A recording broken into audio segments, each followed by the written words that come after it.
Ms. Gandhi, what's the difference between the 2019 election and this election, nationally and in the two seats that you're fighting?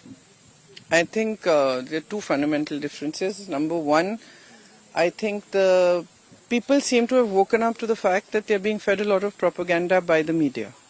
They seem to be clearly seeing through the fact that what they are being fed as propaganda through most TV channels, I won't say all, but most TV channels, and a lot of the propaganda that they get on their phones and all is false. That's they're understanding number one that. Number two, I think they're getting a bit tired of this kind of rhetorical politics, which is just, where the BJP is focusing on trying to distract them from the real issues. I think real issues have become so big for people. Price rise, unemployment, they are so big and it's becoming difficult for them to continue on a day-to-day basis. So now there is a certain level of anger that why is the politics of the BJP not addressing this?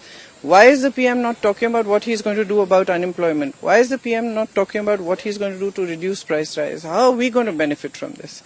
So I think there is that awakening amongst people. There's definitely an undercurrent. We will see how that translates in terms of the election and votes, but you're seeing an undercurrent. I'm hopeful. Especially here, I'm seeing the Prime Minister in his last statement has said, ma'am, and the reason why I'm asking you, Ms. Gandhi, is that because you'll keep saying, why are you quoting what the BJP is saying, is because it's important for your voters. He said that, to quote him, धर्म के नाम पर आरक्षण मैं कभी होने नहीं दूंगा. और वो एक पार्टी करती है. Is the Congress looking at getting in Arakshan in what he says for the minority? Whatever the Congress has stated in its manifesto is what the Congress's policy is. I have not seen this stated anywhere in the Congress manifesto. In fact, I have not seen any of the things that the Prime Minister claims are in our manifesto, including that we will steal buffaloes, we will take away your Mangal Sutras, we will take away your jewels and give them to X or Y or Z. None of this is in our manifesto. There's a big charge. I would advise the Prime Minister to read our manifesto before he speaks about it. And the other advice I would give him, although I'm younger than him and shouldn't be advising him, is that he should speak about his manifesto. What is the BJP offering to the public today? Is it offering just a list of complaints and criticisms of the Congress party? Is its only campaign that the Congress party has not done anything in 70 years? Is that all it has? Because if that's all it has, it's not working. It has worked for 2 elections, it's not working anymore. Now the public wants to know, what did you do for us in 10 years? Why are we in this situation? Why is unemployment at a high? Why is it that we go to the market and we can't buy 5 of the things that we think of going and buying?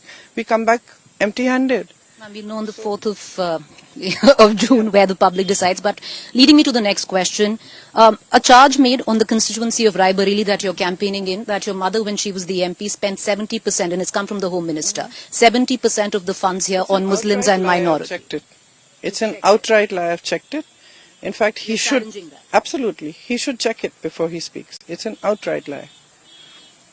Mid-election coming up with giving, free ration, 10 kilos of it. Was it a rethink because it is echoing on ground? I mean, look, mid-election the BJP is coming up with a lot of schemes as well. What about that? Are those rethinks as well because they're getting worried that they're losing?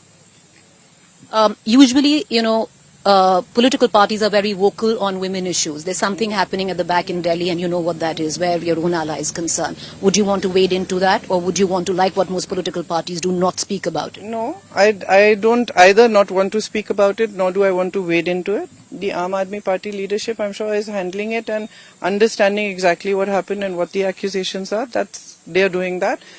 On the front of women, all I will say is that wherever there is something like this, I'm always on the side of the woman.